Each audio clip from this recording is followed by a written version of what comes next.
천문학자이신 임명환 선생님 오늘 나오셨고요.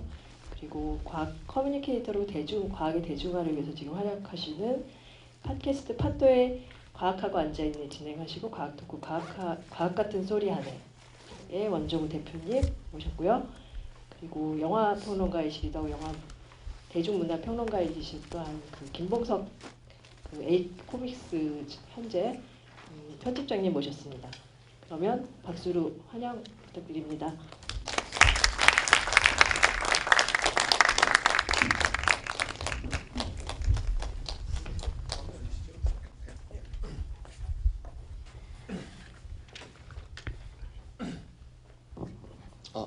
예. 좀밖에 없으시죠? 오늘 영화 마션을 보고선 이제 다 이야기를 하는 건데요. 일단 다 보고 오신 거 맞죠? 네. 마션이 최근에 보니까 한 500만 정도의 관객이 그 정도로 가는 것 같은데, 최근에 이제 한국에서 되게 특이한 일들이, 원래 한국이 SF 영화가 정말 흥행이 안 되는 곳이었거든요, 원래. 소위 말하는 이제 정통 SF, 그러니까 SF 액션 영화 잘 돼요. 터미네이터라든가 뭐 이런 류의 액션이 가미되어 있는 SF 설정의 이야기는 되게 영화 잘 되는데, 한국 뭐 스타트랙 같은 경우들도 거의 안 되고, 그렇죠. 정통 SF라고 하는 영화 정말 안 되는 곳이었는데, 최근에 3년간 보면 이제 그래비티와 그다음에 인터스텔라가 작년에 1000만이 넘고, 올해 이제 마션까지 이제 이 SF 영화라고 하는 것이 상당히 잘 되고 있거든요, 지금.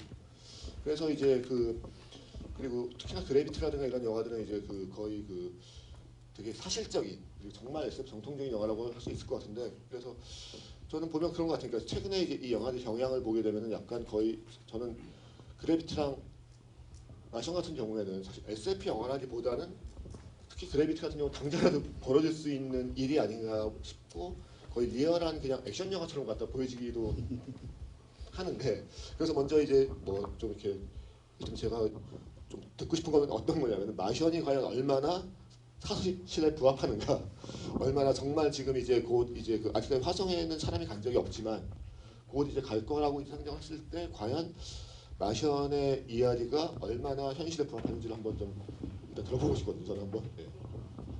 제가 먼저 좀 얘기할까요?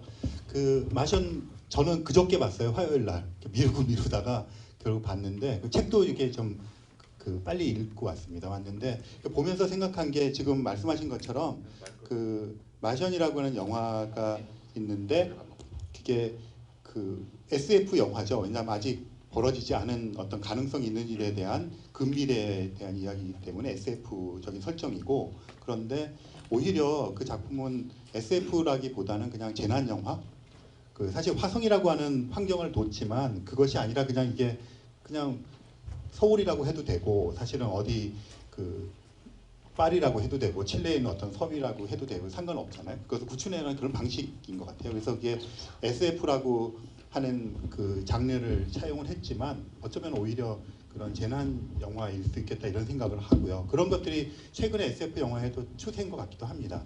그럼 이제 지금 말씀하신 것처럼 얼마나 현실적이냐 하는 이야기인데요. 그렇게 잠깐 말씀을 드리고 아마 얘기하는 도중에 좀 디테일한 것들은 같이 의논을 하면 좋을 것 같은데요.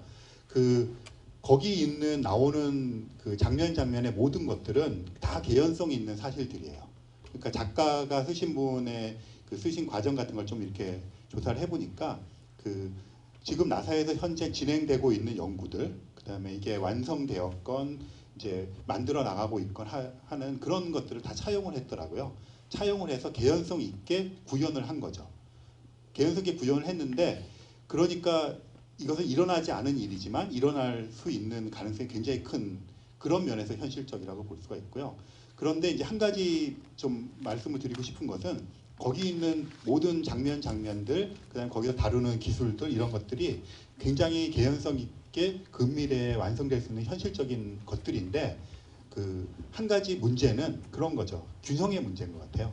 그러니까 우리가 어떤 일이 일어날 수 있는 확률이라든지 일어날 수 있는 개연성이 있으면, 만약에 뭐 이 정도 뭐 확률로 한 50 정도의 그런 거 일어날 수 있다면, 이게 그냥 50으로 딱 고정되는 게 아니잖아요. 확률 분포라는 게 이렇게 분포를 하는 거잖아요. 그래서 굉장히 드물지만 일어날 수 있는 경우의 수가 있고, 또 굉장히 다른 방면으로 드물지만 일어날 수 있는 경우일 수가 있거든요. 그래서 이렇게 분포를 가지는 거거든요.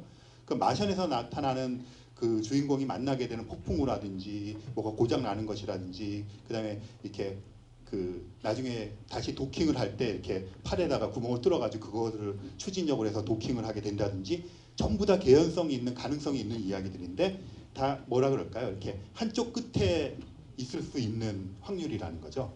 그런데 이제 영화적인 설정을 위해서 그 모든 것들이 우연히 다 조합이 되는 거죠.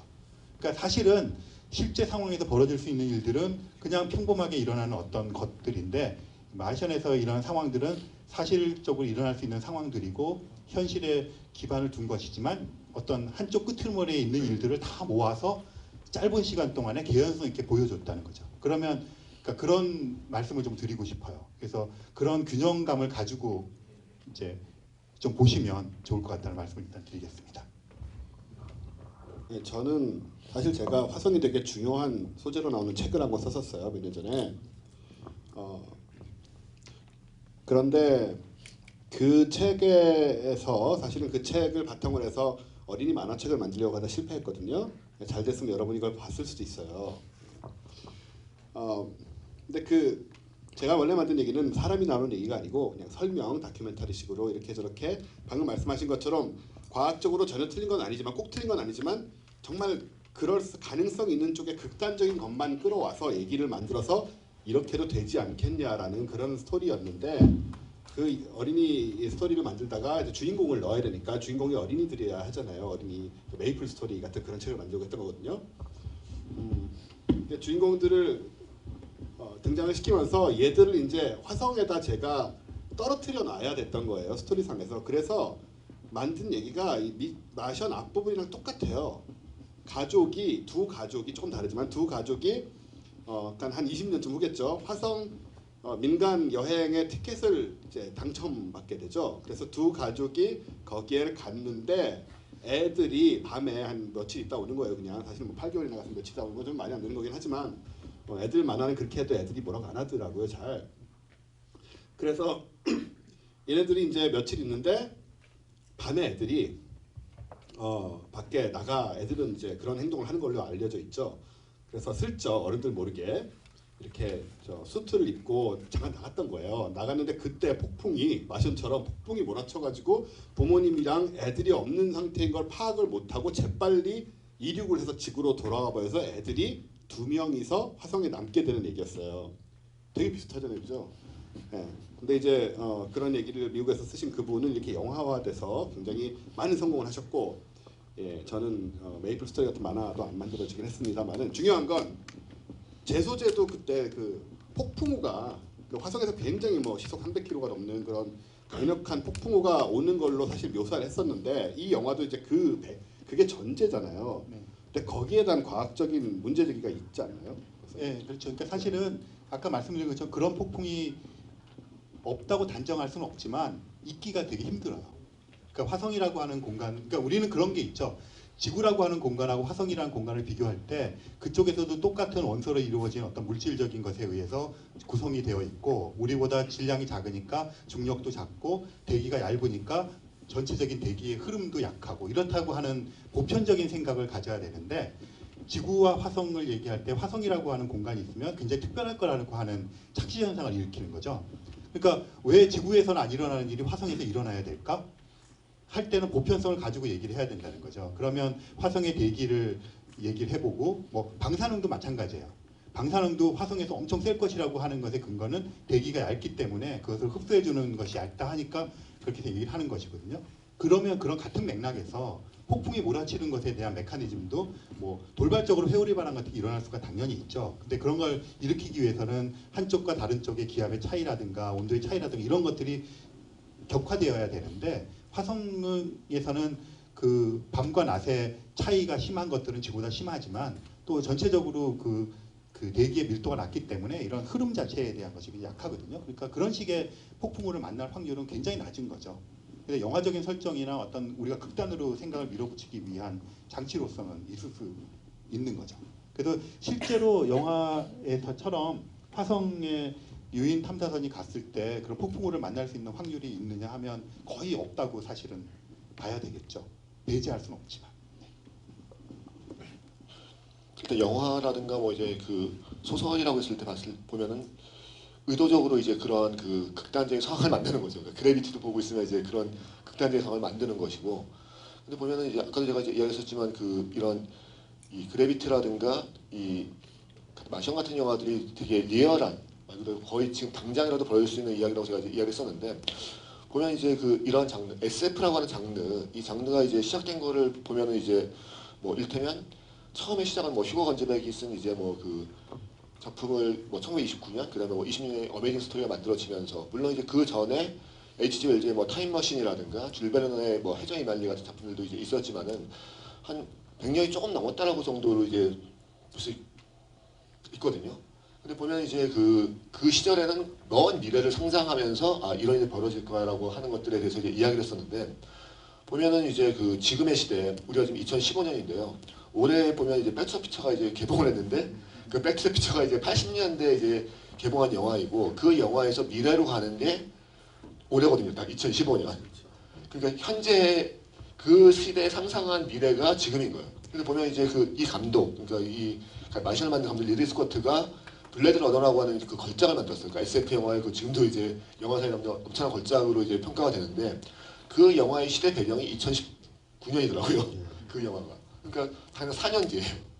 그러니까 어떻게 보면은 갖다가 이제 물론 이제 그거는 원작이 이제 뭐 핑크헤디 했을 때는 뭐 60년대라고 쳐도 그 영화가 나온 게 82년이었었고 그때로부터 한 40년 정도 뒤에 같은 미래를 갖다 상상을 하면서 이제 간 건데 우리가 지금 생각하기에도 블레이드 러너는 먼 미래 같거든요.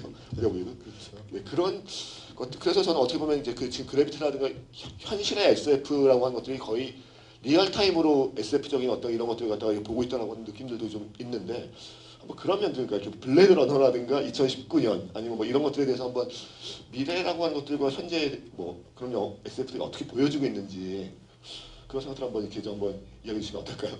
어떤 SF가 나오고 있는지에 대해서. 사실 그 얘기를 듣고 떠오르는 게요. 터미네이터 1편이 이게 80년대 아마 중반인가 뭐 이렇게 나왔었잖아요. 그때 보면 터미네이터의 굉장히 중요한 부분은 나중에 기계가 인공지능이 스스로 생명이 돼서 이제 사람들과 싸우는 그런 얘기인데 그 인공지능 컴퓨터가 생명으로서 자기를 각성하는 시기가 1997년이거든요. 97년이면 지금 거의 20년 전 얘기입니다. 예. 근데 이제 지금 그 얘기를 하면은 97년 전에 그 얘기했을 때는 그래도 뭔가 좀 SF적이고 미래 같았지만 지금 얘기하기는 상당히 민망하죠. 너무 옛날 여기 애들 태어나지도 훨씬 전의 상황인데 아직까지도 그런 일은 벌어지지 않고 그런 기술도 없고 인공지능 계속 된다고 하지만 계속 안 되고 있고 그래서 그런 생각이 들었어요. 약간 백투더 퓨처도 마찬가지죠. 백투더 퓨처에서 어떤 거는 이제 예측을 했지만 예측은 많이 빗나갔는데 사실 나르는 자동차도 없고 나르는 스케이트보드도 없고 대신에 길거리 공중전환이 있고요. 요즘 공중전환 없잖아요. 어떤 거는 미래를 예측하고 어떤 건 못하고 그런 게 되게 많은 것 같은데 저는 SF가 미래를 예측했다는 얘기를 많이 하지만 사실은 상상 못한 게 더 많다. 그리고 잘못 본 게 더 많다는 생각도 좀 들고 하거든요. 그러니까 그 1997년 얘기하셨는데요. 네. 사실은 1997년을 인공지능에서는 굉장히 중요한 해로 봐요. 혹시 기억하실지 모르겠는데 딥블루라고 하는 그 IBM 슈퍼컴퓨터가 있었잖아요. 걔가 체스 챔피언을 이기는 해예요. 네. 그래서 그 사실은 그때를 인공지능의 이제 원전으로 보는 사람들도 많이 있거든요. 그리고 최근에는 사실 좀 체감하기 시작하는 것 같아요. 인공지능에 대해서는. 왜냐하면 그 엊그제 제가 본 그 영상은 그 걷는 법을 배우는데요, 로봇이. 그거 배우는데 이게 그 가리킨 대로 이렇게 미리 가리킨 대로 배우는 게 아니고요. 지 혼자 이렇게 삐딱삐딱하면서 알고리즘을 해서 배우면 스스로 배우는 거예요. 그러니까 그런 단계로 지금 가고 있기 때문에 이게 우리가 슈퍼바이즈 해가지고 이렇게 그 계속 가르쳐주고 하는 것이 아니라 스스로 배우는 단계로 갔다고 하는 얘기는 일단 통제권 밖으로 나갈 수 있다는 이야기고 그렇다면 그 속도를 가늠할 수 없는 상황으로 오는 것 같아요. 그래서 그 지금 막 그러니까 이제 경고를 또 많이 하고 있죠 여러 사람들이. 그렇죠. 유명한 2001 스페이스 오디세이도 있는데 네. 지금 2001년 그게 1999년인가 68년 영화거든요. 그때는 2001년이 되게 미래 같았겠지만 지금은 14년 전이잖아요. 거기서 이제 저희는 이제 뭐 기술의 발달도 발달이지만 미래가 되면 뭔가 신기한 것들을 많이 찾을 줄 안 거예요. 그 영화 보면 달에서 비석이 발견되는 거잖아요. 네, 그렇죠. 근데 그 달에서 그 몇백만 년 된 비석 같은데 흠집 하나 없는 그런, 누가 봐도 당연히 인공으로, 다만 인간이 만든 건 아니겠죠. 그래서 이제 외계의 존재가 만들었지 않겠느냐 했다가 걔가 뭐 신호를 보내서 목성으로까지 로켓을 만들어 찾아가서 뭐 이런 아주 멋있는 일들이 벌어지면서 막 인류 문명을 획가닥 이렇게 큰 충격을 받는 이런 상황들이 벌어지는데, 요즘의 SF 영화들을 보면 되게 현실적인 것 같아요. 그거에 비하면 심지어 인터스텔라 같은 영화조차도 그렇죠. 예, 굉장히 묘한 개념들을 다루고 있지만 실제로는 우리가 이 삶 속에서 이제 살아나기 위한 이런 식의 스토리들, 예, 그런 것들을 그려나간다는 점에서 글쎄 옛날에 SF 영화들이, 그게 뭐 흥행의 요소인지 모르겠지만 옛날에 SF 영화들만큼 막 그렇게 막 정말 막 뻗어나가는 상상력, 그런 것들에 좀 부담을 느끼고 있는 건 아닌가, 저는 개인적으로 그런 생각을 좀 해봤거든요. 근데 어떤 점에서는 그런 것 같아요. 그러니까 말 그대로 상상할 것만큼 다 상상을 해봤고 잘 안 되고 현실에서는 웬만큼 이루어졌고 네. 그래서 최근에도 이제 보고 있으면 이제 이를테면 SF 영화 중에서 뭐 리미트리스 같은 영화를 보고 있으면은 네. 그 리미트리스의 설정은 뭐냐면은 알약이거든요. 약을 먹으면은 뇌 기능이 폭발적으로 네. 막 엄청나게 막 이제 해서 감각이 막 엄청나게 막 그 좋아지고 네. 시각, 청각, 뭐 아. 운동 능력까지 좋아지고 막 이런 그러니까 현실에서 어떻게 보면 가능할 수 있는 네. 일종의 에너지 음료 같은 것을 또 약간 네. 그거의 강화본 같은 이런 거 아니면 갖다가 무슨 뭐 최근에는 또 이제 나온 것이 그 셀프리스 같은 영화를 또 보고 있으면은 인간의 이제 그 육체에다가 기억만 이제 딱 해서 옮기는 네. 뭐 이런 식 그러니까 어떻게 보면 되게 가능할 것도 같은 지금의 현실에서 이런 것들이 되게 SF 영화를 많이 나오는 것 같아요. 그러니까 보고 있으면 근데 저도 보고 있으면 예를 들어서 이제 그 과거에 뭐 상상하는 것들 보고 있으면 미래를 상상했을 때 뭐 우주를 가고 이런 건 사실 지구인이 아직 못 가고 있는데 뭐 이를테면 그러니까 리들리 스코트 감독이 그래 만든 에일리언 같은 걸 딱 보고 있으면 아니면 이제 에일리언도 그렇고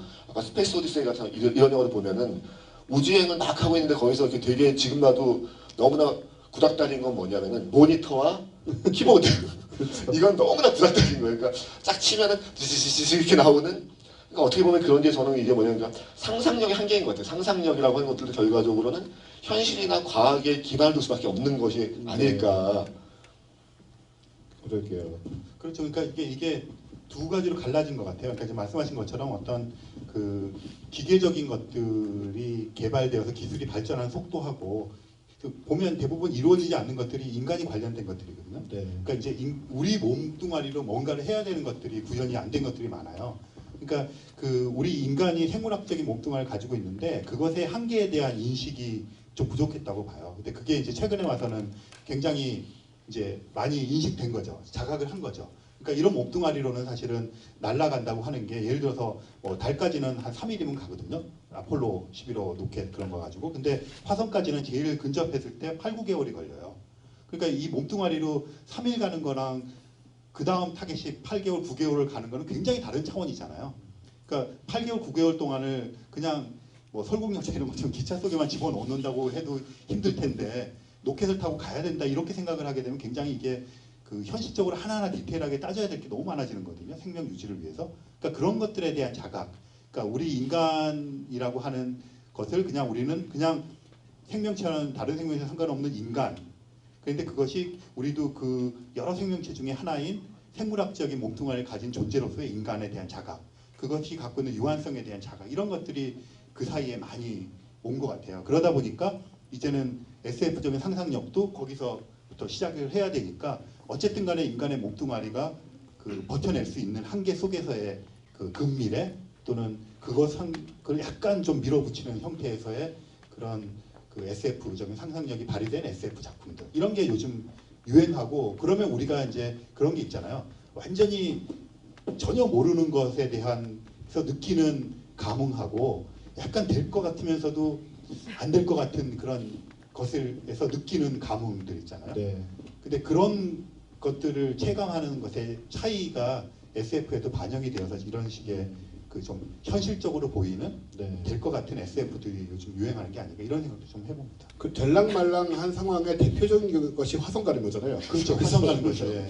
딱 과학계에서도 굉장히 진지하게 접근을 하고 있고 예. SF적인 접근도 항상 이루어져 왔고. 그러니까 사실 되게 놀라운 게요. 그 화성 유인 탐사 계획을 제가 한번 쭉 조사한 적이 있는데 수백 개가 돼요. 공식적인 게. 근데 이게 1950년대 중반부터 달에 가기도 전부터 그 화성에 보내겠다는데 뭐 70명을 보내겠다. 뭐 그걸 그때 뭐 1960년대 중반에 보내겠다. 이런 70명이요? 예. 그러니까 그런 식으로 하는 계획들이 그 그 각 국가의 공식적인 우주국에서 계속해서 있어 왔어요. 사실은. 그러니까 그런 것들 보면 화성에 대해서 가는 것을 되게 쉽게 생각을 네. 했었다고 생각을 하는 거죠. 근데 이제 그 거리라든가 이런 인체적인 한계 같은 것들을 이제 조금 자각해가는 단계니까 될까 말까 지금 그러고 있는 상황이 된 거죠. 보통 달 다음이면 화성이 순서인 건 맞는데 그렇죠. 근데 이게 사실은 거리가 엄청나게 다른 거니까 3일 갈 거 8개월 가야 되는 거니까 그렇죠. 순서는 맞지만 그 다음 계단으로 뛰어 올라가는 게 너무 큰 보폭이 너무 커지는 큰 거죠. 그런 그러니까 거죠. 이제 3일과 8개월이라고 하는 거, 9개월이라고 하는 거는 3일은 굶어도 되잖아요. 뭐 꼭 필요하다면요. 네, 필요하면 굶고 사실 다이어트 하면서 뭐 일주일도 굶고 그러잖아요. 네. 그러니까 왕복하는데 일주일 정도가 걸리거든요. 3일 갔다 3일 가고 거기서 한 하루나 이틀 있다 오고 그러니까 실제로 아폴로 탐사 계획을 보통 7일에서 그 열흘 정도예요. 또 왜 그러냐면 이게 달은 아시겠지만 지구를 이렇게 바라보고 있을 때 한 면만 이렇게 보면서 돌잖아요. 그러니까 달은 사실상 낮이 14일이고 밤이 14일이에요. 근데 공기가 없기 때문에 14일 동안은 영하 150도, 나머지 14일 영하 150도, 영상 150도 이러거든요. 그러니까 항상 달에 갈 때는 그 밤낮이 바뀌는 시간에만 가요. 그래서 달 사진 보면 항상 이렇게 그림자가 길거든요. 네. 그리고 그때만 하루만 있다가 와야 되는 거예요. 그러니까 그렇기 때문에 제한되는 거거든요. 그러니까 그렇게 하면 실제로는 아무것도 안 먹고 가도 되잖아요. 그리고 화장실도 없거든요. 아폴로 네. 탐사는 기저귀 차고 가는 거야. 일회용 기저귀다. 그래서 그게 이제 하기스 뭐 이런 거를 다 이렇게 네. 된 건데 화성은 기저귀 차고 갈 수는 없잖아요. 기저귀는 8개월을 쓸 수는 없죠. 그렇죠. 굶을 수도 없고 그러니까 그런 문제가 이게 질적인 어떤 차이가 있는 거죠. 네. 사실은. 특히 화성 같은 경우는 이제 그 보면은 과거에 신화에서도 많이 나왔었고 영화 뭐 이런 건 정말 많이 됐었거든요. 그러니까 그뭐 이를테면 스페이스 오페라 중에서도 이제 화성의 돈카트라고 영화로도 이제 된 게 있었는데 화성의 돈카트는 그냥 이제 바로 포털을 통해서 바로 그냥 가서 거기 있는 화성인들과 같이 막 싸우고 막 이제 영웅이 되는 이제 스페이스 오페라고 순간 이동 같이 이렇게 바로 가는 그렇죠. 거죠. 네, 바로 가요. 호텔을 이용해서 그냥 바로 그냥 가니까 거기서 갖다 이제 뭔가 막 이제 싸우게 되는 막 이런 것들도 있었고 뭐 H.G. 웰즈가 이제 이야기했을 때는 이제 화성인이 와서 지구를 침공하는 뭐 그런 이야기 뭐 이제 그 다음에 뭐 최근에도 보게 되는 것 같아 이제 이 화성 이야기 되게 많았어요. 그러니까 뭐 미션 투 마스라는 영화도 있었고 레드 플래닛이라는 영화도 있었고 가장 가까우니까 게다가 또 화성이라고 하는 데가 이제 보면 이제 그 주로 이제 그 핏빛으로 보이기 때문에 네. 전쟁 아니면 뭐 죽음 뭐 이런 거하고도 연결돼서 신화에서 많이 나오거든요. 이런 이야기들이. 그래서 화성은 가장 어떻게 보면 인간에 있어서는 달과 함께 정말 가까울 수밖에 없고 게다가 거기서 이제 옛날에 이제 그 과거에 운하가 있었다라고 하는 이제 이런 네. 것들을 계속 이야기됐었기 때문에 아 저리하면 뭐가 있을 거라고 하는 것들을 했었고 근데 게다가 또 최근에 또 물이 있다라고 하는 걸 공식적인 발표가 또 됐잖아요 또. 네, 아주 최근에 그 물 얘기도 사실 우다 얘기부터 먼저 드리면 한 100년쯤 전에 그 로웰이라는 사실은 첨락자이고 이 사람 부잣집 사람인데요. 그때 이제 과학자랑 이제 아마추어 프로가 조금 불분명했던 때라 이분이 천문지를 직접 지었어요 자기 돈으로. 그래서 화성을 열심히 보다가 화성에 이제 운하라면 배가 지나가기 위해서 만든 길이잖아요. 운하 같은 것이 화성 전역에 있다라고 보신 거예요. 그러면 십몇 년을 계속 보세요 이분은. 그래서 그림도 그리고 지도도 만들고 하는데 딴 사람들은 아무도 본 사람이 없어요. 다 관측을 하는데 이 양반만 계속 그걸 그리고 반드시 있다고 주장을 하고 이분이 재밌는 게 또 그 시절에 이분은 놀랍게는 미국인으로서 한국에 오셔가지고 구한 말에 한국과 일본을 갔다 온 책도 쓰시고 그림도 그리고 뭐 한국이랑도 심지어 연관이 있는 분이에요. 그것 때문에 화성에 생명체가 산다라는 문명이 있을 거라는 이미지가 막 생기고 해서 그 전에도 그랬지만은 아무튼 우리보다도 서양 사람들은 화성에 빨리 가야 되고 달 다음에는 화성이고 화성에는 뭔가 살 것이다라는 그런 생각이 굉장히 오랫동안 100년 가까이 계속 있었던 건데 그래서 이제 탐사선도 가고 어쩌고 하다가 이번에 물을 발견했다는 얘기는 사실 물이 뭐 있을 거다라는 얘기는 계속 뭐 왔다 갔다 하다가 아주 최근에 사실은 그 발표가 마션 개봉되는 그 시점에 똑같이 나왔어요 나사에서. 그래서 천문학자분들 여쭤보니까 그 둘이 약간 얘기를 했을 거다. 당연히 얘기를 하죠. 예, 미국은 우리나라는 이제 관하고도 협조가 안 됐지만 미국 같은 데는 이게 서로 도움이 되는 거죠. 나사에서는 영화에 도움을 주고 영화에서는 나사에 계속 나오잖아요. 영화에 안 나올 수가 없잖아요. 그러다 보면은 이런 탐사 프로젝트, 우주 탐사 프로젝트 같은 거에 결국은 의회를 통해서 예산이 돈이 들어오는 건데 국민들이 관심을 가지면 어쨌든 의회를 설득할 수 있는 그런 여건이 좋아지고 하기 때문에 서로 협조를 해요. 그래가지고 발표가 된 건데 근데 제가 여쭤보고 싶은 거는 계속 한 몇 년 동안 물 비슷한 게 나왔다 어쩌고 했다 이런 얘기를 계속 들었던 것 같은데 네. 이번에 나온 그 물 얘기는 좀 정확하게 뭐가 발견된 거예요? 이게 그런 나사에서 발표한다 그러면 사람들이 또 뻥치네 이러거든요. 그러니까요. 예, 저도. 근데 그게 왜 근데 사실은 뻥치기 위해서 하는 건 아니고요. 매주 정해진 시간에 그 유수 브리핑을 해요. 나사에서.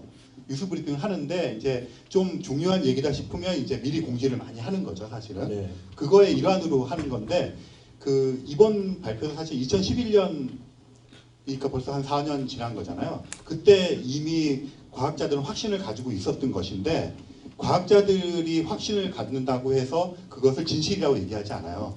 그래서 항상 그 과학자들한테 물어보면 답이 좀 이렇게 마음에 안 들어요. 왜냐하면 이럴 수도 있고 저럴 수도 있고 뭐 이런 확률도 있고 이렇게 얘기하거든요. 그래서 저희 딸아이도 저랑 얘기하는 거 좋아하거든요. 과학. 근데 시험 때만 되면 저랑 얘기를 끊어요. 제 얘기 듣다가는 시험 망치거든요. 답을 알아야 되는데 저는 계속 다른 얘기를 하니까. 근데 2011년에 이미 그러니까 이번 거는 이제 그 화성에는 탐사선이 땅에 내려서 이렇게 돌아다니는 로봇들이 있고요. 이렇게 떠가지고 빙빙 도는 애들이 있어요. 지금 로봇은 그 땅에 있는 건 2대가 실제로 움직이고 있고요. 도는 거는 3대였는데 5대까지 지금 늘었어요. 돌면서 계속 관찰을 하거든요. 근데 그 중에 이제 말스 르네상스 오비터라고 하는 애가 있는데 걔가 이렇게 돌면서 계속 반복 촬영을 하잖아요. 그러니까 뭔가 시그널이 보인 거예요. 근데 2011년에 이미 그러니까 이렇게 가만히 있던 것이 시간이 지났는데 이렇게 뭐 물이 흘러가지고 하는 것처럼 흔적이 보이고 이런 거를 발견한 거예요. 그래서 이미 표면으로 물이 노출되어 있을 가능성에 대해서 우리가 굉장히 많이 알고 있었는데 그래서 그렇다고 심증적으로 얘기하고 있지만 이제 어떤 단계를 거쳐야 과학자들은 이거를 그 사실로 팩트로 받아들이느냐면 논문이 나와야 돼요. 저널에. 그러니까 논문이 나온다는 얘기는 동료 과학자들이 막 비판을 하고 이렇게 하면서 걸르는데 네 말이 맞다는 걸 증명해 주는 거거든요. 그 작업이 이번에 끝난 거예요. 그래서 그 전에는 관측 결과가 나온 걸 이번에 이제 실제로 저널에 실린 다음에 발표가 됐어요. 그동안은 나사가 급해서 발표부터 하고 논문을 실는 식으로 했는데 이번에는 논문이 나오고 발표를 했어요. 그러니까 그게 아무것도 아닌 차이 같지만 과학적으로는 사실이라고 말할 수 있는 근거가 되는 거죠. 그게 굉장히 중요하다고 봐요. 그럼 그래서 지금 화성에는 물이 있는 건가요? 네, 물이 있는 거예요. 강물이 있는 건가요? 그 물이 있는데 얘가 막 흘러다니는 게 아니고요. 네. 얘가 그 소금을 머금은 물인데 그 화성이 춥잖아요. 그러니까 이게 그 화성 표면 밑에 있어요. 물이 흐르고 있어요. 지하수 같이 이렇게. 네, 지하수 같이 있는데 생각보다 옛날에는 한 2m 정도 내려가야 된다는데 그보다 더 거의 표층에 가깝게 흐르는데 얘가 계절에 따라서 위로 스며 나와요. 스며 나와서 이렇게 흘렀던 흔적, 그 다음에 또 들어가 버리고 이런 그런 차이를 여러 번 관측을 하면서 발견한 거예요. 그런데 이제 거기에 그러면 물이 있는지 소금이 있는지 뭐 어떻게 아느냐? 흔적만 보고 아는 거잖아요. 눈으로. 거기다 분광 관측이라는 게 있어요. 그러니까 옛날에 왜 알코올 램프에다가 이렇게 뭐 되면 나트륨 색깔 나오고 이런 거 네. 있잖아요.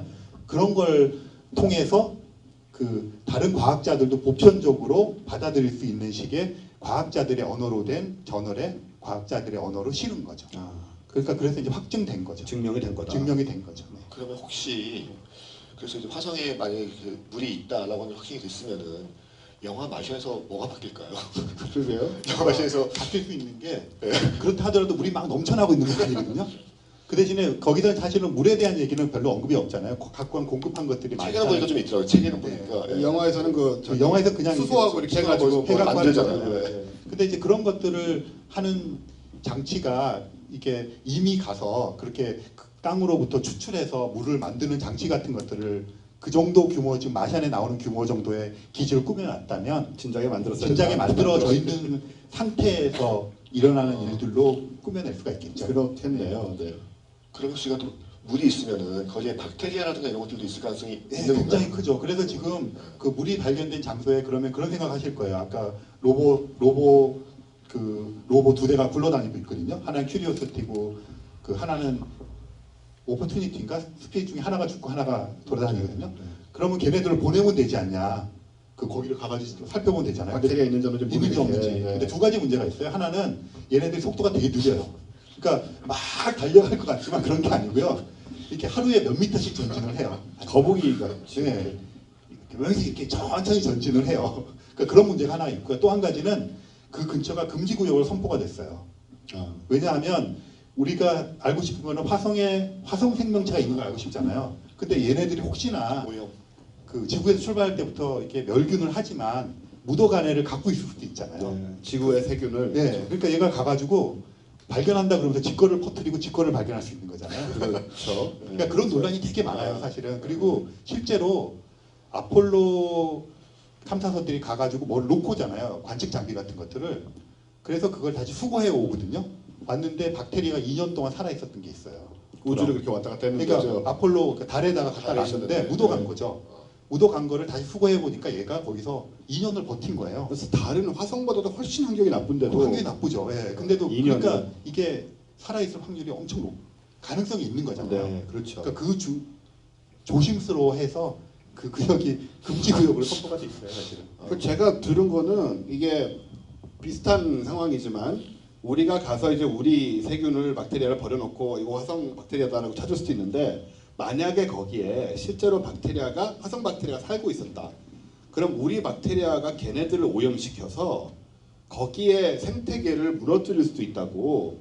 그래서 어떤 과학자분들은 이런 얘기도 하신대요. 지금 우리가 몇십 년 동안 열심히 화성을 여러 번 가가지고 굉장히 많은 걸 알아냈는데 생명이 발견되는 순간에 다 버리고 돌아와야 된다. 왜냐하면 그거는 그 순간 우리는 화성을 침공하는 개념이 된대요. 아무리 저 작은 생명체가 발견된다 하더라도. 근데 이렇게 어떤 얘기를 말 맞는 얘기인데 그러면은 우리는 지난 몇십 년 동안 수조 달러를 들여서 재세금이 나간 건 아니지만 수조 달러를 들여서 가가지고 세균이 있다 도망가자라고 해서 돌아오는 그게 우리 화성 탐사의 운명인 것인지 저 어떻게 생각하세요? 과학자 입장에서 궁금해서. 예, 실제로 이런 것이 그 칼 세이건이라는 분 아시죠? 그 코스모스 쓴 그분의 1960년 박사학위 논문이 있는데요. 챕터가 4개인데 그중에 한 챕터가 그거예요. 오염시켰을 가능성에 대한 달 탐사를 통해서. 근데 이게 이제 지금 말씀하신 것도 과학자들이 이제 걱정하는 것에 이제 극단의 걱정인 거죠. 사실은 이제 박테리아라든가 뭐 미생물 같은 게 묻어갔다 하더라도 걔가 그럼 거기서 그 환경에 적응을 해가지고 이렇게 퍼져나갈 수 있는 적응력이 얼마나 될까 이런 것도 사실은 굉장히 노골하게 될 가능성이 사실은 개연성에 큰 거고. 근데 우리는 장담할 수는 없지만 그러니까 일단 우리가 할 수 있는 조치는 그 지역을 일단 좀 알고 있는 지역을 봉쇄시켜 놓고 그러면 이제 지금부터 갈 때는 훨씬 더 멸균을 처리를 더 잘하고 가게 되는 거 아니겠습니까? 100%라는 없지만 그런 식으로 해서 가니까 사실 그 좀 걱정이 많이 걱정을 해요. 그러니까 발견된다 하더라도 그거를 우리가 확신할 수 있을까? 근데 이제 뭐 왜 그러냐면 우리 지구에 있는 생명체가 DNA에 대한 어떤 보편성이 있잖아요. 그게 가가지고 거기서 또 변이가 될 거란 말이죠. 그 척박한 환경 속에서. 그러니까 변이가 된 것들을 가지고 그러면 이게 지구에서 온 건지 화성에서 원래 있었던 이런 것에 대한 게 되게 애매해질 수도 있고요. 그런 문제가 이제 경고였는데 지금은 정말 현실로 다가오고 있기 때문에 조심을 하죠. 근데 아주 극단적으로 비관하지는 않는 것 같아요. 그런 어떤 부풀성 때문에. 보시면 그 인류 역사에서 사실 그런 경우가 꽤 많이 있었잖아요. 그 과거에 뭐 신대륙 발견이라고 하는 그런 데서도 보면은 이제 그 유럽 쪽에서 이제 그 신대륙, 뭐 중남미라든가 북미 쪽에서도 이제 그쪽에 있었던 이제 원주민들이 죽은 상당수의 이유가 그런 것 병들 때문에 바이러스와 뭐 이런 걸 갖다 이제 옮기면서 되었다라고 하는 그거 있었는데. 그래서 참 이렇게 복잡한 문제인 것 같아요. 그러니까 결과적으로 어떻게 보면 우주라고 하는 것에 대해서 이제 인류가 지속적으로 어떤 이상을 가지고 계속 개발을 하고 뭔가 나가는다라고 하는 점은 맞는데 또 이게 다른 생태계를 어떻게 보면 이제 파괴할 수 있는 것들이고. 그래서 보게 되면 옛날에 이제 처음 웰즈가 쓴 우주전쟁을 보고 있으면은 거기서 이제 보면 이제 그 화성이 압도적인 갖다 이제 뭔가 이렇게 기술을 가지고 지구를 갖다 부수다가 순식간에 다 죽잖아요. 순식간에. 그것도 바로 이제 지구에서 이제 뭔가 그런 바이러스 때문에 죽는다라고 이제 설정이 돼 있는 건데 그런 이야기들 하여튼 계속 있는 것 같아요. 그런 그것들이. 근데 제가 이렇게 저도 또 화성 뭐 이런데 쭉 이제 뭐 관심이 있어서 이렇게 뭐 이런 기사 같은 거 봤는데 그런 논문도 있지 않았었나요? 그 핵전쟁이 있었었다라고 하는 뭐 이런 종류의 논문, 이거 기사 뭐 이런 제가 거. 되게 좋아하는 저는 사실 이명호 박사님은 천문학자이시기 때문에 매우 과학적인 엄밀성으로 얘기를 하시지만 저는 SF 작가 비슷한 사람이라 좀 막 던집니다. 그러니까 이해를 하시고요. 제가 쓴 책에도 사실은 그 얘기가 정말 과학적인 것을 빙자하고 있지만 우주 전쟁 얘기였어요. 그거를 마치 진짜 일어난 것처럼 막 꾸며놨었는데 방금 말씀하신 거는 작년 말에 미국의 물리학회가 있어요. 정례 물리학회에 물리학자분이 화성에서 2번의 핵폭발이 있었고 그러니까 핵무기가 터졌다는 얘기입니다. 핵무기가 2번 터졌고 그래서 지구와 비슷한 환경이었던 화성이 지금처럼 대기도 날아가고 뭐 여러 가지로 방사능의 흔적도 아직도 남아 있고 이렇게 몰락했다. 그리고 그분의 주장은 화성이 핵 공격을 받은 것이 다른 행성의 핵 공격이었다는 식으로 얘기를 했어요. 그 논문을 진짜 물리학자가 이런 SFA 같은 논문을 진짜 낸 거예요. 내 가지고 저는 옳다분하고 되게 좋아하고 주변에 아주 얘기하고 다니는 그런 건데요.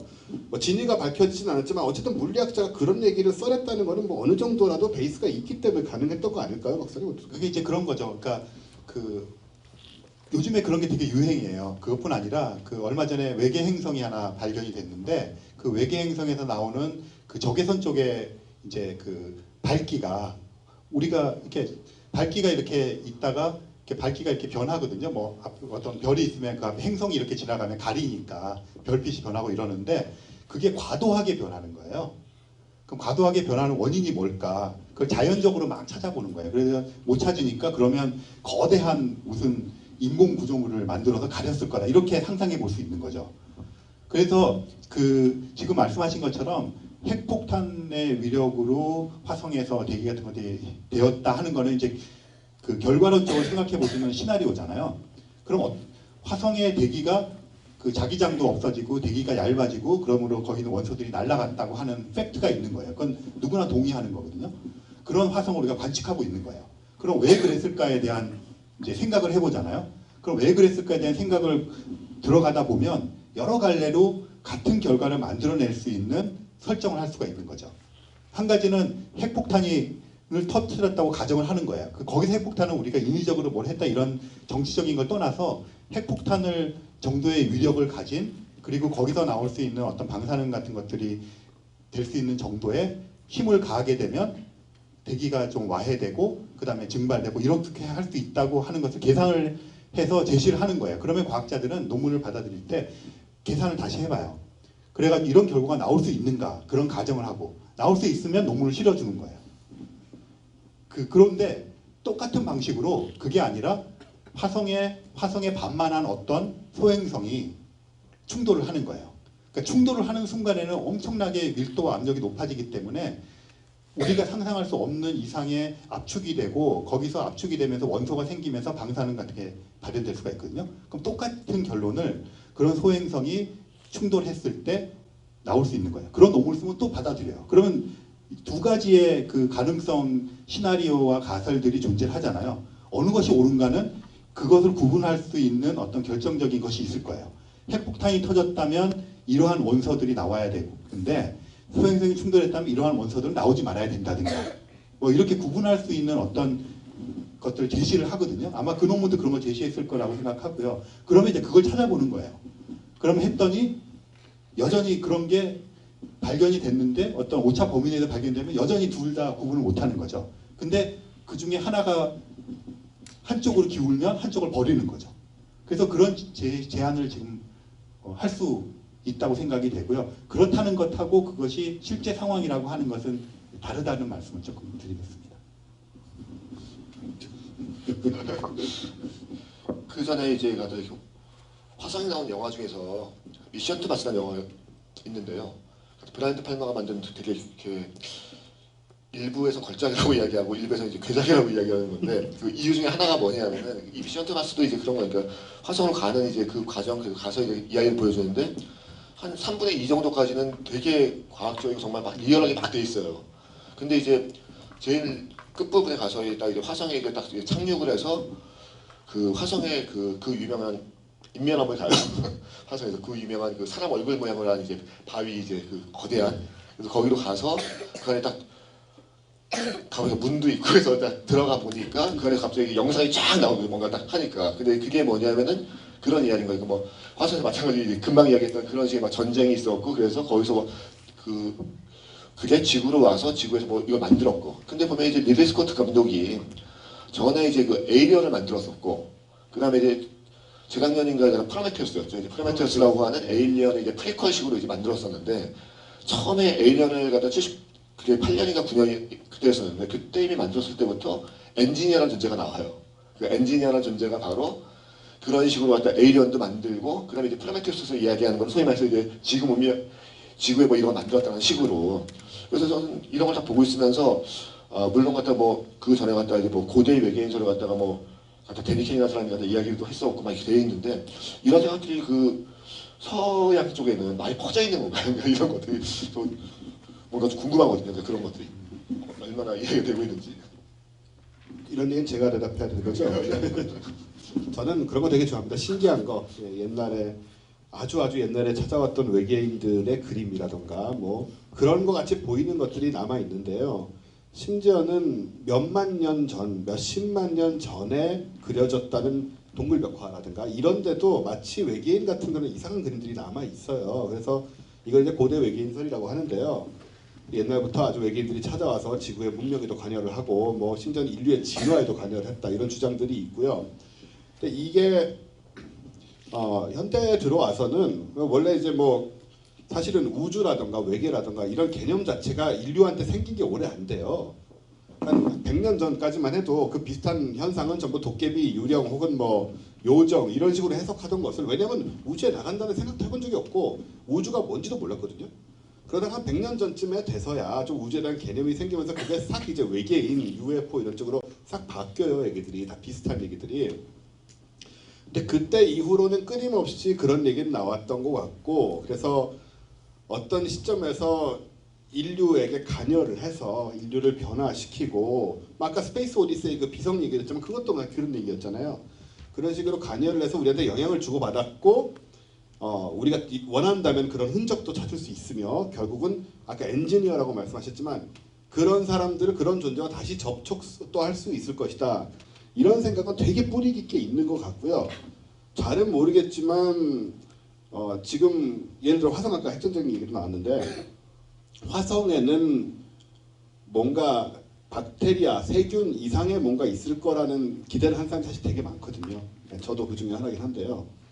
그런 식으로 생각을 해보면은 뭔가 우리의 기원과 관련된 그런 그게 어떻게 보면 좀 종교적인 면이 좀 변한 것일 수도 있다고 보는데 그런 것 찾으려는 욕구는 굉장히 강하고 또 앞으로 우주 탐사하면서도 계속 그런 식의 어떤 욕구가 드러나지 않을까 그런 생각을 하게 되거든요. 그러니까 그게 두 가지 뿌리가 있는데요. 한 가지는 그 화성에서는 최소한 살아있는 박테리아나 미생물이 있을 거라고 하는 데 대해서는 컨센서스가 있는 것 같아요. 그래서 시간의 문제라고 보고 심지어는 2018년이니까 몇 년 안 남았잖아요. 2018년을 발견하는 디데이로 보고 있어요. 보고 있는데 과학자들은. 근데 이게 이제 문제가 그런 거죠. 화성에 있는 물질이나 지구에 있는 물질이나 다 태양계가 생성될 때 공유하는 물질들이거든요. 그리고 우리가 잘 알듯이 지구에 떨어져 있는 운석들을 분석을 해보면 화성에서 온 게 되게 많아요.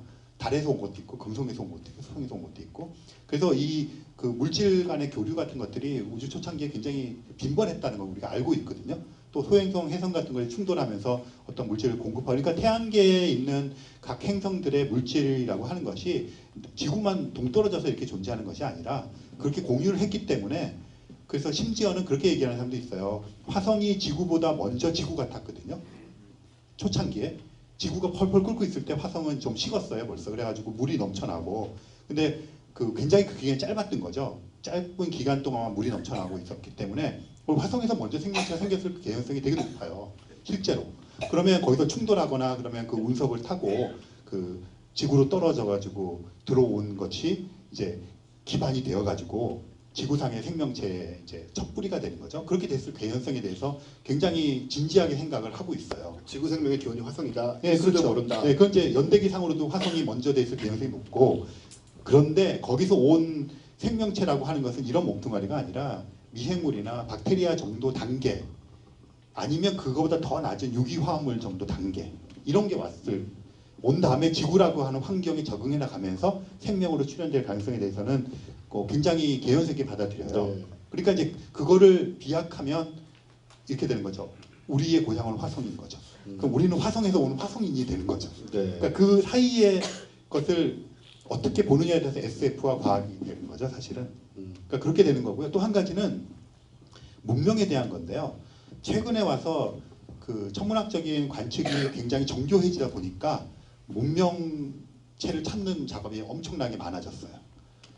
지구상에서 찾는 작업에 대해서는 이런 생각을 가지고 있어요. 달에 아까 스페이스 오디세이 2001에서처럼 큰 비석이 생길 수도 있고 지구상에서 외계인이 예전에 문명을 가진 외계인이 왔다면 로켓의 흔적이라든가 뭐 그런 파편이나 이런 게 있을 거 아닙니까? 그건 분명히 지구상에서 만든 엔지니어링하고는 다를 거예요. 그러면 걔네들을 찾을 수 있겠죠. 그걸 찾아내는 작업도 관심을 갖고 있어요. 그럼 그것은 분석을 해보면 되거든요. 아까 화성에서 온 운석 같은 걸 우리가 화성에서는 100% 알아요. 왜냐하면 지구에서 화산이 터져갖고 하는 거랑 화성에서 화산이 터질 때 조건들이 틀리기 때문에 암석의 조성이 틀려져요. 그러니까 이게 어디서 온 건지는 100% 확신할 수가 있는 것처럼 인공적으로 만들어진 것이라 하더라도 지구상에서 만들어진 것하고 외계에 만들어진 건 틀린 걸 알 수가 있거든요. 그런 노력들을 하는데 발견됐다고 하는 것들에 대한 분석을 보면 그것이 외계에서 왔다는 걸 증명하려면 거기에 걸맞을 만큼의 획기적인 증거가 있어야 되는데 그런 증거가 한 번도 있어 본 적이 없기 때문에 과학자들은 인정하지 않는 것이고요. 그래서 어떻게 찾느냐 하면 지금은 관심이 그런 거예요. 태양계 내에서는 없을 것 같다는 생각을 많이 해요. 그러니까 태양계 바깥에 있는 어떤 다른 별 주위에는 행성이 있는데 그 행성에서 만약에 지구도 지금 그 전쟁 위협에 많이 노출됐다가 지금은 굉장히 감소되어 있잖아요. 근데 핵전쟁이 일어났다고 치면 지구를 시뮬레이션 하는 거예요. 지구상에 있는 모든 핵탄두가 동시에 터진다든가. 근데 북반구가 좀 더 위험해요. 남반구보다 북반구에 집중 배치가 되어 있거든요. 그럼 다 터진다고 치면 많이 죽겠죠. 근데 이제 과학자들 어떤 생각을 하냐면 터졌으면 거기에 섬광이 나타날 거 아니에요. 터지면 순간적으로 굉장히 강력한 에너지가 나타나면 처음에 감마선이 보일 거고 X선이 보일 거고 그게 우주를 통과하다 보면 감마선, X선, 뭐 자외선 이런 식으로 파장이 변하면서 지구까지 도달하면 자외선 쪽에서 만약에 지구상에 있는 모든 핵폭탄이 터졌는데 지구로부터 500광년 떨어진 어떤 행성에서 보면 어떻게 보일까? 이런 걸 생각해 보는 거예요. 그래서 실제 그런 관측을 해요. 관측을 하고 있네요. 네, 서베이. 그러니까 그게 예전에 안 됐는데 지금은 관측을 할 수가 있어요. 그래가지고 뭐를 보는 거냐면 그런 섬광을 찾아요. 옵티컬 세티라고 부르는데요. 그럼 섬광을 찾으면 어떻게 하겠냐면 터졌어요. 그럼 저건 인공적으로 만들지 않고 자연적으로 있는 신호가 아니에요. 그럼 그걸 보고 우리 그렇게 생각하는 거죠. 아, 쟤네들이 핵무기를 만들 만큼 문명을 건설했어. 근데 터져서 죽었구나. 이렇게 보자는 거죠. 그래서 그 서베이를 지금 하고 있어요. 후보들이 있는데 그것이 이제 오차 범위 내로 줄이기 위한 관측을 하고 있고요. 또 한 가지는 이걸 실제로 아스트로 엔지니어링이라고 불러요. 천문 엔지니어링이라고 부르는데 뭐냐면 예를 들어서 지금 우리가 에너지 문제가 심각하잖아요. 근데 태양 에너지를 사용하면 되게 좋잖아요. 근데 문제는 태양 에너지를 저장할 수가 없어요. 이렇게 태양광도 그냥 해가지고 바로 쓰는 거지 저장할 수 있는 축전지가 없단 말이죠. 그래서 어떤 생각을 하냐면 옛날에 이것도 물리학자가 얘기한 건데요. 프리먼 다이슨이라고 하는 분이 다이슨 구라는 게 있어요. 그거는 뭐냐면 태양이 있고 여기에 수성, 금성, 지구가 있잖아요. 지구 바로 바깥을 다 뒤집어 씌우자는 거예요. 뭐로 뒤집어 씌우냐면 벽돌 같은 거로. 찜질방 가면 찜질방 벽돌이 있는데 이게 뭡니까? 이렇게 장작 깨는 데 갖다 놓으면 얘가 열을 머금었다가 빼내면 여기서 열이 많아 우리 뜨뜻하게 하는 거잖아요. 그렇게 하는 것처럼 이 지구 바깥을 완전히 뒤집어 싸자는 거예요. 구로. 근데 얘가 어떤 거냐면 태양 열을 머금고 있는 거예요. 그리고 계속해서 은은히 뿜는 거예요. 그게 어디서는 원적외선에서 나와요. 그래서 원적외선 찜질방 그렇게 얘기하잖아요. 그렇게 만들어 놓으면 어떤 일이 벌어지냐면 태양계에서 만약에 우리가 만들었다고 쳐봅시다. 외계인들이 봐요. 그러면 이게 원래 태양계에서 나오는 원적외선 나오는 패턴하고 엄청 다른 패턴이 보일 거 아니에요. 그렇겠죠. 그거를 찾아요. 그래서 최근에 청광년인가 떨어지는 외계 행성에서 아까 제가 이렇게 말했듯이 적외선 변화가 엄청나게 많은 게 하나 발견이 돼가지고 온 세계의 전파 망원경이랑 다 동원해서 그거를 관측을 했어요. 몇 달 안 된 얘기잖아요. 지금. 얼마 안 된 얘기예요. 그래서 그런 다이슨 구라는 게 그 시그널이 보이는 걸 찾아낸 거예요. 했는데 뭐를 하냐면 그러면 그 시그널이 있는 것은 아까 말씀하신 것처럼 그럴 수도 있고 다른 메커니즘일 수도 있어요. 그러면 그거를 하기 위해서는 그 별이 있고 그 옆에 행성이 있다고 생각하고 우리가 뭐를 모니터링 했냐면 지구를 바깥에서 보면 자연적인 전파 위에 핸드폰, 라디오, 텔레비전 같은 전파가 막 삐져나갈 거 아니에요. 인공적인 전파가. 그런 게 있는 거를 지난 몇 달 동안 모니터링을 한 거예요. 네. 근데 발견을 못했어요. 아쉽게도. 그러니까 그런 식의 엔지니어링 단계의 외계인을 찾는 작업을 실제로 지금 엄청나게 하고 있어요. 그럼 만약에 지금 말씀하신 그런 엄청난 구조물이잖아요. 네, 한마디로. 그렇죠. 건물 같은 거를 지구 태양을 다 뒤집어 쌀 정도로 네, 쌀 정도로 하는 거죠. 그걸 만들 정도의 문명이면 엄청나게 기술이 발달을 해야 되고 네, 그렇죠. 돈도 많아야 될 것 같고 돈. 예, 뭐 돈이라는 개념이 있는지 모르겠지만 어쨌든 그런 것일 텐데 그러니까 그런 걸 우리가 발견을 만약에 한다면 네.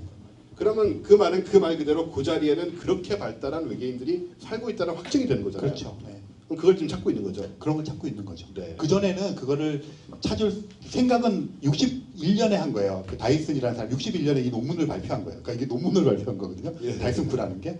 근데 그렇게 찾아낼 수 있다 하는 거를 발표한 거예요. 근데 이제 찾아내려 그러면 그 변화라는 것이 멀리 떨어졌기 때문에 되게 제가 크다고 얘기했지만 사실은 미미한 변화잖아요.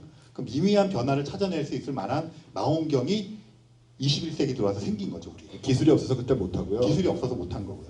네. 요거는 지금 현실적으로 우리가 네, 지금 막 하고 있는 기대를 좀 해볼 수 있는 그렇죠. 네. 이렇게 보면 과학이 이제 딱딱하게 느껴지다가도 한 번씩 보면 굉장히 SF적인 접근을 하고 있다 그런 생각이 또 네, 들기도 그러니까 하더라고요. 아까 저기 물 얘기도 하셨지만 이런 것들이 SF적인 상상력이 그 수학적으로 측정할 수 있는 단위로 바뀌어지면 그게 논문이거든요. 그러니까 논문은 아까 말씀드렸지만 핵폭탄이 터졌다고 하는 걸 버젓이 논문을 받아들일 수 있는 이유가 그렇다는 가정하에서 나타나는 관측적인 지금 현상을 맞춰주면 되는 거거든요. 그런데 그럼 현상을 맞추는 그 여러 가지 원인들이 있잖아요. 근데 여러 원인을 우리가 구분할 수 지금 없을 뿐인 거죠. 과학적으로. 구분하면 하나를 죽일 수 있는 거고.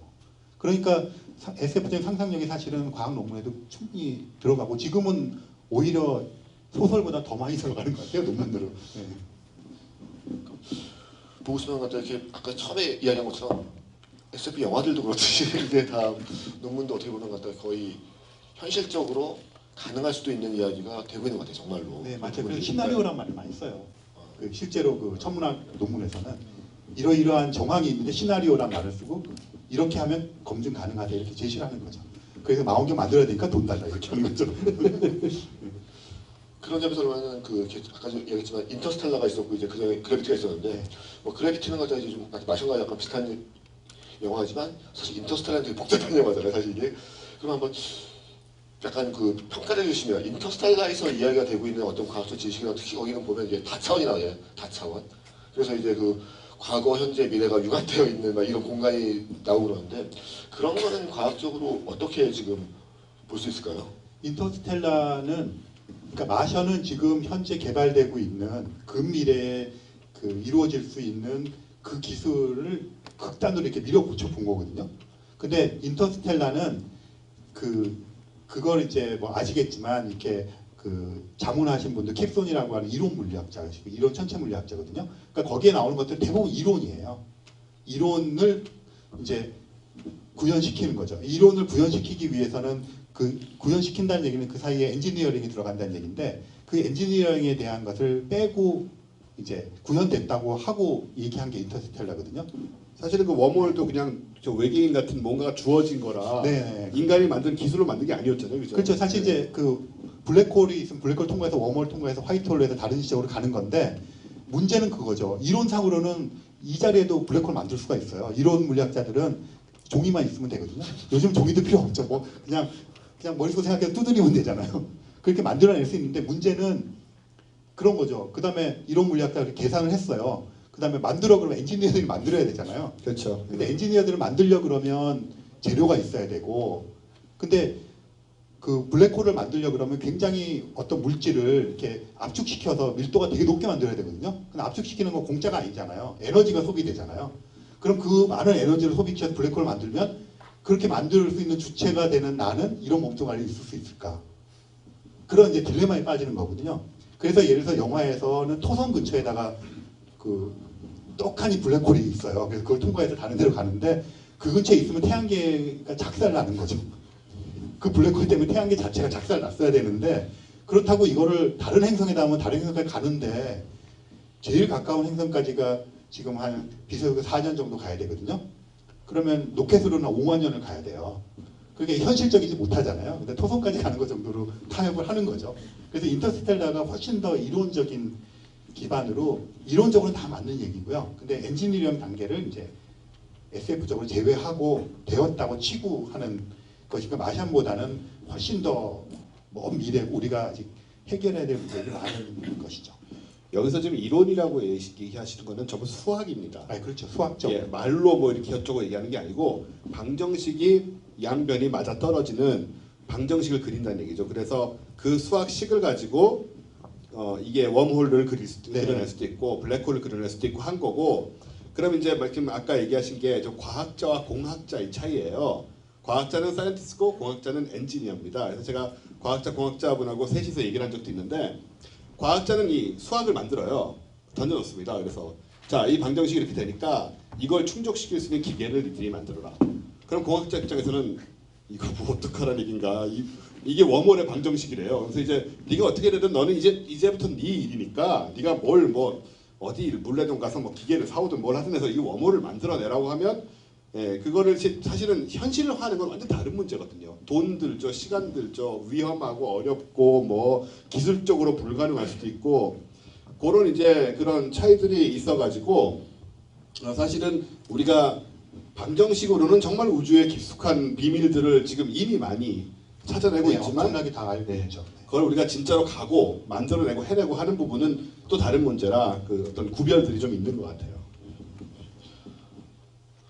지금까지 이렇게 꽤 많이 이제 그뭐 벌써 한 시간이죠. 과학에 대한 이렇게 이야기를 한참 하다 보니 벌써 이렇게 시간이 꽤 됐고요. 그래서 이제 지금부터는 여러분들이 아는 마션도 있고 그래비티도 있고 인터스텔라도 있고 하여튼 그런 종류의 이제 그 SF라든가 이런 걸 보시면서 이제 궁금했던 거라든가 아니면 그냥 과학적인 것들 어떤 것들에 대해서 궁금하신 거 있으면은 질문해 주시면 어떤 이렇게 그 또다시 이렇게 재밌게 아주 이야기를 아마 이제 답을 해주실 겁니다. 그래서 일단 질문.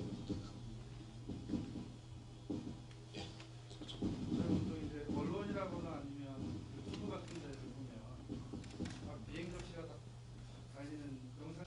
일단 마지막 한 분씩 또 이제 하고 싶은 이야기 한번 해주시고 끝을 내겠습니다.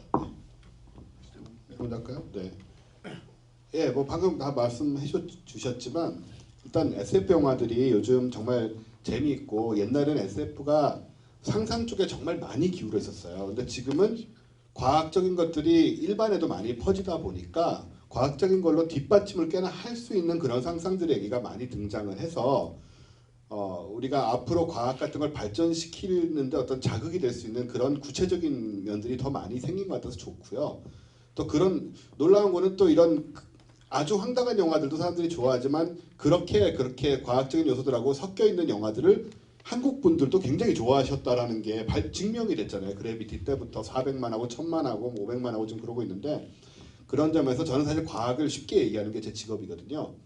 그래서 그런 점에서 이런 것들이 좀 이렇게 잘 서로 시너지를 냈으면 좋겠고요. 그리고 마지막으로 저기 아까 선생님이 말씀하신 것처럼 너무 모든 걸 심각하게 너무 진지하게 뚫고 나간다. 진지하게 해결해 나간다라는 것이 마치 그 문제에 아주 제대로 접근하는 것 같지만 때로는 오히려 일을 힘들게 만들고 쉽게 편하게 접근했을 때 풀어낼 수 있는 일조차를 못하게 만드는 일이 있는 것 같아서 저는 그런 것도 지금 마시안 보면서 느꼈지만 좀 편하게 생각을 하고 살아야겠다. 네. 또 SF 영화 같은 것도 즐기면서 그렇게 살면 좋겠다 그런 생각을 해봅니다. 그 마션 영화들 아마 보셨을 텐데 그 사실 우리나라에 개봉하지 않은 영화가 있어요. 유로파 리포트라는 영화가 있어요. 유로파라고 하는 건 목성의 위성인데요. 거기는 지금 이렇게 그 두꺼운 얼음으로 돼 있어요. 목성이 추우니까 목성 근처. 근데 그 밑에 물이 꽉 찼을 거라 생각하고 그 물의 양을 따지면 지구에 있는 바닷물보다 더 많다고 생각을 하거든요.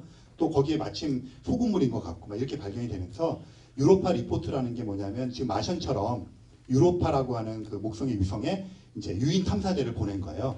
보내가지고 이제 거기 내려가지고 탐사를 하다가 이제 거기도 재난이 생기죠. 뭐 재난이 생겨가지고 거기서 빠져나오다가 다 죽었는데 이제 거기서 마지막까지 이제 리포트를 남겨서 그게 지구에 발견 이런 그 비슷한 영화인데 굉장히 리얼한 영화예요. 이거보다 훨씬 더 이제 과학자들이 훨씬 더 관여를 많이 했고 그래서 IPTV나 뭐 이런 데서 보실 수도 있고 어둠의 경로를 통해서 다운로드받아 보실 수가 있는데 유로파 리포트라는 영화가 있어요. 그래서 한번 같이 보시면 그게 이제 마션 한번 보셨으면 훨씬 더 이제 물론 유로파에는 지금 탐사선이 무인 탐사선도 아직 안 갔거든요. 그 유인 탐사선이 갈 거는 훨씬 더 미래겠지만 마션이랑 같이 이렇게 보시면 그 우리가 우주 공간에 날아갔을 때 실제 상황에서 벌어질 수 있는 재난 같은 것들의 어떤 극단적인 어떤 상황을 보여주면서 사실 그것으로부터 이제 배우는 거잖아요. 그리고 상상을 또 해보는 거고. 그래서 같이 한번 보셨으면 하는 말씀을 드리고요. 예, IPTV나 어둠의 경로를 보시면 좋겠습니다. 근데 이것도 지금 정말 계획이 세워지고 있는 게 방금 말씀하신 것처럼 그 물이 얼음 밑에 얼음물이 아닌 그냥 물이 굉장히 많다고 생각이 돼서 거기는 물이 있다는 말은 따뜻하다는 얘기잖아요. 너무 뜨거운 물이 증발해버리고 너무 차가운 물이 얼어버리니까 물고기 같은 게 있을 수 있다는 상상도 할 수가 있는 상황이라 네, 그래서 실제로 유로피안 리포트에서는 뭐 물고기는 아니지만 그 발광을 하는 자체 발광 생명체를 발견하고 막 이런 식의 그 표현을 하고 있어요. 그래서 보니까 그 ESA 유럽 우주국에서 네. 지금 로켓을 만들어 가지고 무인 그 로켓을 거기 발사해서 유로파의 얼음을 깨고 들어가겠다는 지금 네네. 구상까지 하고 있더라고요. 조만간에. 그리고 나사에서도 이제 다시 백업을 했어요. 네. 근데 이제 문제는 이게 얼음 두께 가지고 지금 쟁점이거든요. 2km에서 20km까지 과학 차결사에서 의견이 나뉘는데요. 2km와 20km는 천지 차이잖아요. 드릴이 얼마나 더 큰 드릴 갖고 하는 거 그건 다 돈의 문제이기도 하고 기술의 문제이기도 하고요. 지구상에서 2km를 뚫어본 경험이 있을까요? 거의 없죠. 아무리 그 네. 바닷속 시추한다고 하더라도 그러니까 되게 만만한 작업이 아니거든요. 뚫는다는 작업이. 네, 그래서 그게 제일 관건이 될 거라고 봐요. 하지만 과학자께서는 방정식만 던져 놓으시면 예, 우리는 다 끝났어요. 그거는 공학자들이 하는 만들어서 가면 되는 거니까 그러니까 돈 따서 만들어서 가면 되는 거죠. 네, 과학자가 행복해요. 끝내겠습니다. 네, 감사합니다. 감사합니다.